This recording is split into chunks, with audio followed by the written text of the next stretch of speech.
শিকায়েত নিয়ে এসেছি। কয়টা শিকায়েত? তিনখানা শিকায়েত নিয়ে এসেছি। এক নম্বর শিকায়েত, নবী গো, আমি যখন নামাজ পড়ি, হয়তো আমি নামাজের হালাতে দাঁড় হয়ে থাকি, কিংবা আমি রুকুতে থাকি, কিংবা আমি সাজদাতে চলে যাই, কিংবা আমি তাশাহুদের হালাতে থাকি। আল্লাহর নবী গো, আমার স্বামী সাফওয়ান আমাকে কিল মারে, আমাকে ফাঁক মারে, আমাকে নামাজে ঘুষা মারে, আর বলে বিবিরে নামাজ পড়িতে হবে না, নামাজ ছেড়ে দি। বিবিরে নামাজ পড়িতে হবে না, তুই নামাজটা ছেড়ে দি। বিবিরে আর তুই নামাজ পড়িস না, নামাজ ছেড়ে দে। নবী গো, আমার স্বামী আমাকে মারে নামাজের হালাতে, আর বলে বিবিরে তুই নামাজ ছেড়ে দে। নামাজের হালাতে আমাকে মারে, এক নম্বর হয়ে গেল। দুই নম্বরে বলছেন, নবী গো, আমার স্বামী সাফওয়ান আমি যখন রোজা রাখি দিনের বেলাতে, আমাকে বলে বিবিরে তুই রোজাটাকে ভেঙে দে, রোজা করতে হবে না। আমি কিন্তু বলি না স্বামী গো আমি রোজা ভাঙবো না, কিন্তু আমার স্বামী আমার কথা না মানে না শুনি, আমার রোজাটাকে ভেঙে দেয়। আমার হাত কান্দাকে ধরে হয়তো আমাকে বিছানার দিকে নিয়ে চলে যায়, কিংবা আমাকে ছাতু খাজর দিয়ে দেয়, কিংবা আমার মুখে পানি দিয়ে দেয়, আর যাওয়ার পর আমার রোজাটাকে ভেঙে দেয়, আমাকে রোজা করতে দেয় না।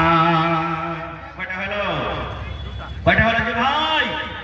তিন নম্বরে বলছেন, নবী গো, আমার স্বামী যে সাফওয়ান রয়েছে, ফজরের নামাজ পড়ি, যখন সূর্য উঠে যায়, সূর্য ওঠার পর আমার স্বামী ফজরের নামাজ পড়ে। আপনারা বলেন তো, সূর্য ওঠার আগে নামাজ পড়ে না পরে নামাজ পড়ে? কখন নামাজটা পড়ে? হ্যাঁ, বলছেন সূর্য ওঠার পরে নামাজটা পড়ছে। তিনটা হয়ে গেল। এক নম্বরে নামাজের হালাতে মারে, দুই নম্বর রোজা ভেঙে দেয়, তিন নম্বরে সূর্য ওঠার পরে নামাজটা পড়ে। এইবারে নবীজি তখন সাফওয়ানকে বলছেন, সাফওয়ান তোমার ব্যাপারে তোমার বিবি যে তিনটা কেস করেছে, বাবারে শিকায়েত করেছে, এটা কেমন? এই জামানার যদি আমরা পুরুষ হইতাম আর কোন মন্ডল সর্দারের কাছে আমাদের বিবিরা যদি শিকায়েত করতো, আমরা কি বলতাম? লাখ মুখকে চড়িয়ে দিতাম, আর একবারে দাঁত কটাকে পড়মড় পড়মড় করতে আর বলতাম, তোকে খাওয়াচ্ছি, পিন্ধাচ্ছি, কাপড় দিচ্ছি, আর তুই আমার ব্যাপারে শিকায়েত করছিস, চল বাড়ি চল, তোকে আমি দেখাচ্ছি। এর কোনো কথা বলতাম না। কিন্তু ওরে সুবহানাল্লাহ, যার মধ্যে কোরআন, যার সিনাতে কোরআন, যে আল্লাহর নবীর উম্মত, যে আল্লাহকে দেখে ভয় করে, আল্লাহর রাসূলের কথা মানে, আল্লাহর জাহান্নাম দেখে ভয় করে, সেই সাহাবী বলছে, নবী গো, আমার বিবি আমার ব্যাপারে তিনখানা কেস করেছে আপনার দরবারে গো নবীজি। আমার ব্যাপারে আমার স্বামী তিনটা শিকায়েত করেছে। আমি নামাজের হালাতে মারি, তার রোজাকে আমি ভেঙে দিই, এবং সূর্য ওঠার পর আমি নামাজ পড়ি। এগুলো সবই সত্য নবী গো, সবই সত্য, একটাও মিথ্যা নয়। সব কি আমার বিবি সত্য কথা বলেছেন, একটা মিথ্যা নয়। এবার আমি তখন বলছেন যে হারে বাবা, তাহলে নামাজের হালাতে তো মানুষকে মারতে হয় না, নামাজের হালাতে এদিক ওদিকে দেখতে হয় না, আর নামাজের হালাতে তোমার বিবিকে তুমি মারছো, এটা কেমন? কেন তুমি এই কাজটা করো?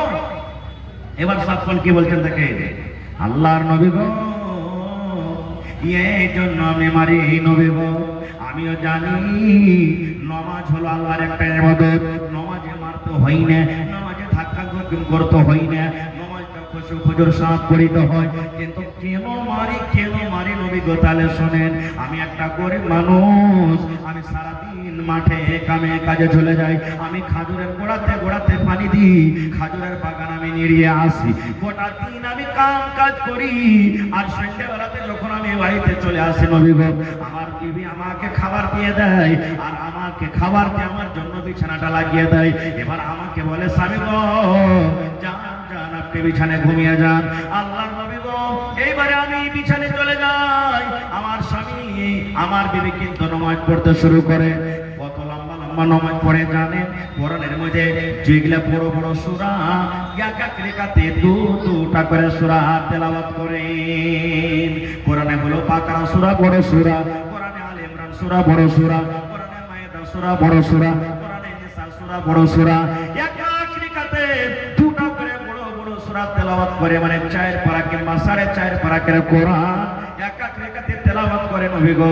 এবার বলেন, এক রেখাত যদি নামাজে 4 পারা করে যদি কোরআন তেলাওয়াত করে, তাহলে 4 রাকাত নামাজ পড়তে কত সময় লাগবে আপনি বুঝেন।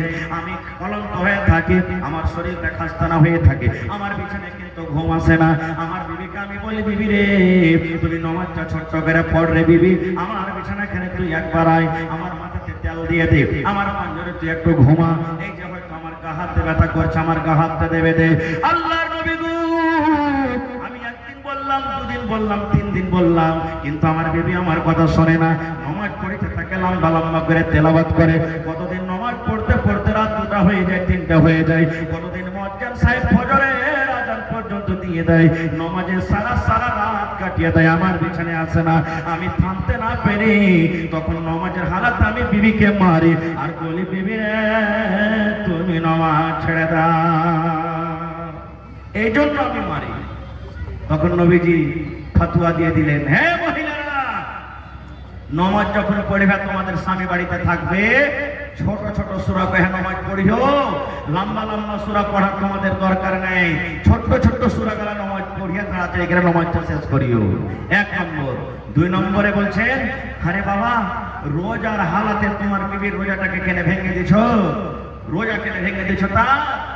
এবার সে সাহাবী সাফন বলছেন, নবী গো, রোজা কেন ভাঙছে? নবী গো, এটা ফরজ রোজা নয়, এটা হলো নফল রোজা, এটা হলো নফল রোজা।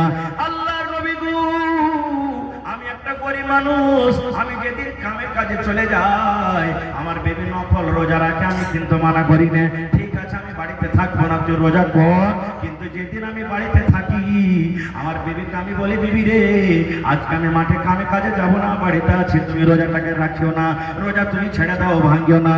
কারণ আনা সাপুন নবী, আমি একটা জওয়ান মানুষ, না জওয়ান মানুষ, বিবির উপরে কিছু আমার হক রয়েছে, সেই হকটা পূরণ করার জন্য বিবিকে বলি, বিবি রে তুমি রোজাটা রাখিও না, রোজাটাকে ছেড়ে দাও। আল্লাহর নবী গো, আমার বিবি আমার কথা শুনে না, মানে না।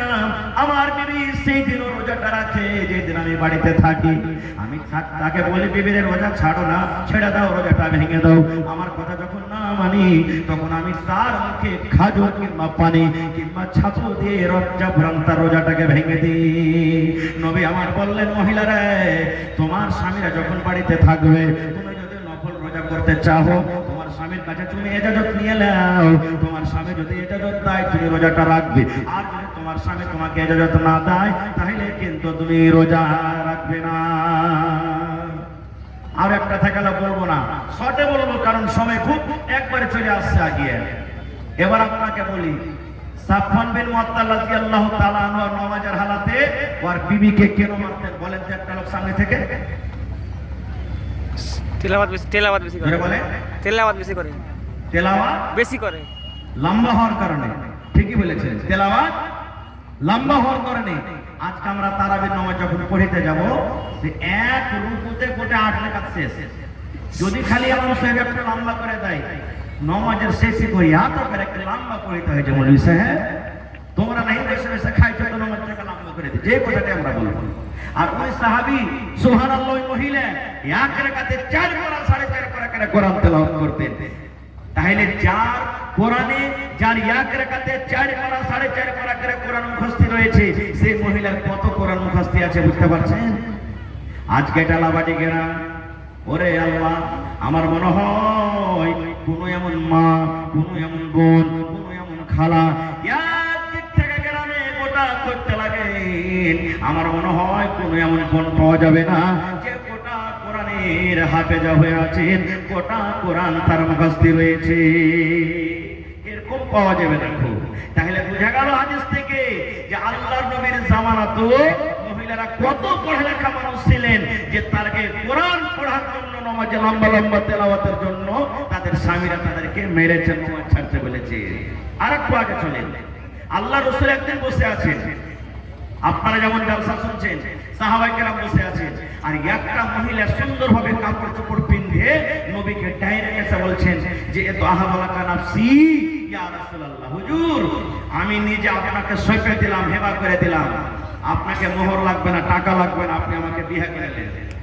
ডাইরেক্ট সৈয়দ বলছি, কোনো গল্প কিসসা কাহিনী বলি না, ডাইরেক্ট নবীকে এসে বলছেন, হুজুর আমার জান আপনাকে সঁপে দিলাম, আপনি আমাকে বিয়ে করে নেন।